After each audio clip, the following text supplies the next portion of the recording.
Declaration of Independence, issued by the Dáil at the Mansion House in Dublin, January 21st, 1919.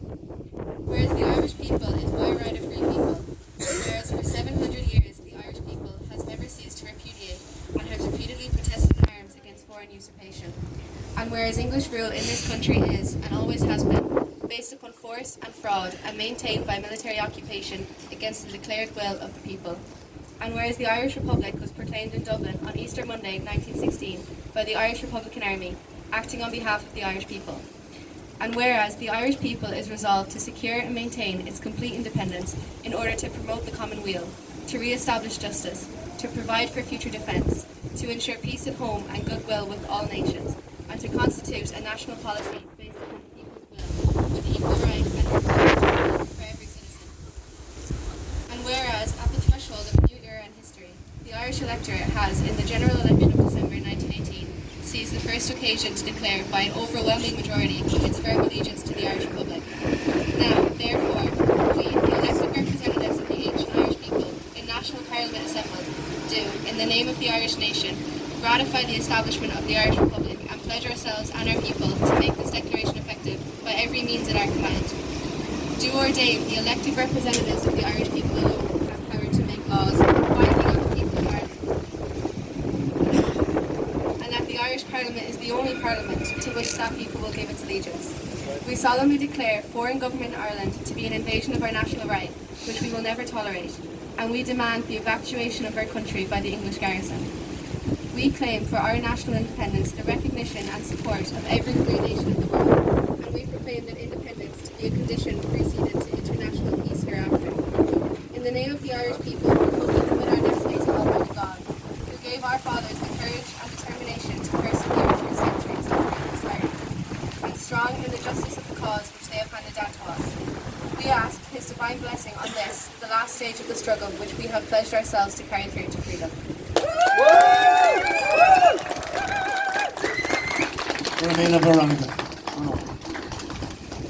Scale o Gáil Éireann cum Cernásún an down. A little bit of a mouthful. It means message to the free nations of the world. So Dorvas scale o Gáil Éireann cum Cernásún an down. Dorvas and Dáil Ceannasach are a gate C. So it was approved by the first sovereign Dáil at their first sitting. Bhí sé dírithe na tíortha a bhí códal na síochána a bhí ar siúla baras ag an am sin. Agus ar a bhharthú a ahand mar tír nó náisiún neamhspleáchas ceannasach. So the message to the free nations of the world was directed at the nations that were gathering at the Paris Peace Conference at the time, asking that they recognise Ireland as a sovereign, independent nation. Scríomh away in Noilga, in Merle agus a Frankie. She was written in Irish, English and French. Agus con a léamh an ish, iarm éivín ní héa.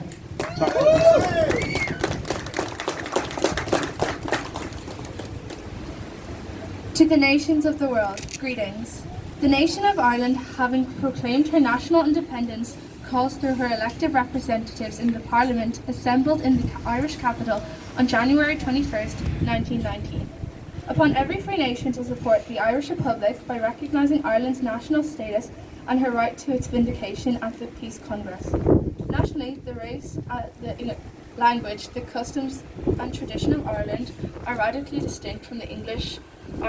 Ireland is one of the most ancient nations in Europe, and she has preserved her national integrity vigorous and intact through seven centuries of foreign oppression. She has never relinquished her national rights, and throughout the long era of English usurpation, she has in every generation defiantly proclaimed her inalienable right of nationhood, down to her last glorious resort to arms in 1916. Internationally, Ireland is the gateway of the Atlantic. Ireland is the outpost of Europe towards the west. Ireland is the point upon which great trade routes between east and west converge. Her independence is demanded by the freedom of the seas. Her great harbours must be open to all nations. Instead of being the monopoly of England, today these harbours are empty and idle, solely because English policy is determined to retain Ireland as a barren bulwark for English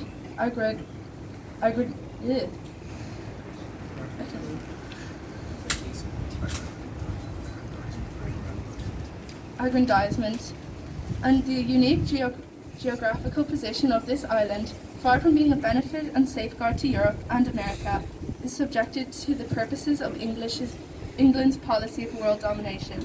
Ireland today reserves her historic nationhood, the more confidently before the new world emerging from the war, because she believes in freedom and justice as the fundamental principles of international law, because she believes in frank cooperation between the peoples for equal rights against the vested privileges of ancient tyrannies, because the permanent peace of Europe can never be secured by perpetuating military dominion for the profit of empire, but only by establishing the control of government in every land upon the basis of the free will of a free people. And the existing state of war between Ireland and England can never be ended until Ireland is definitely evacuated by the armed forces of England. For these, among other reasons, Ireland resolutely and irrevocably determined for the dawn of the promised era, self-determination and liberty, that she will suffer foreign dominion no longer, calls upon every free nation to uphold her national claim to complete independence as an Irish republic against the arrogant pretensions of England, founded in fraud and sustained only by an overwhelming military occupation, and demands to be confronted publicly with England at the Congress of the Nations, in order that the civilized world, having judged between English wrong and Irish right, may guarantee to England Irish its permanent support in the maintenance of her national independence.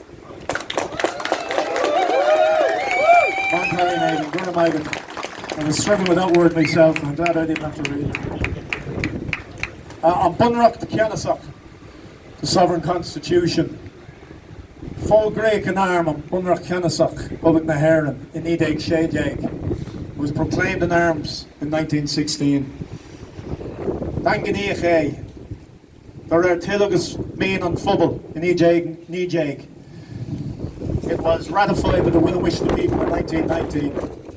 Chur Moira McSwivna chun Chine in honor Nijeg Trucha. It was advanced by Moira McSwivna in January of 1930. Agus printáil aways na stá chaintethe the Realtas Public na hÉireann, printed in the United States for the government of the Irish Republic. So anish tá Olivia ní lena gán chun cúpla article de a leibh amach dún.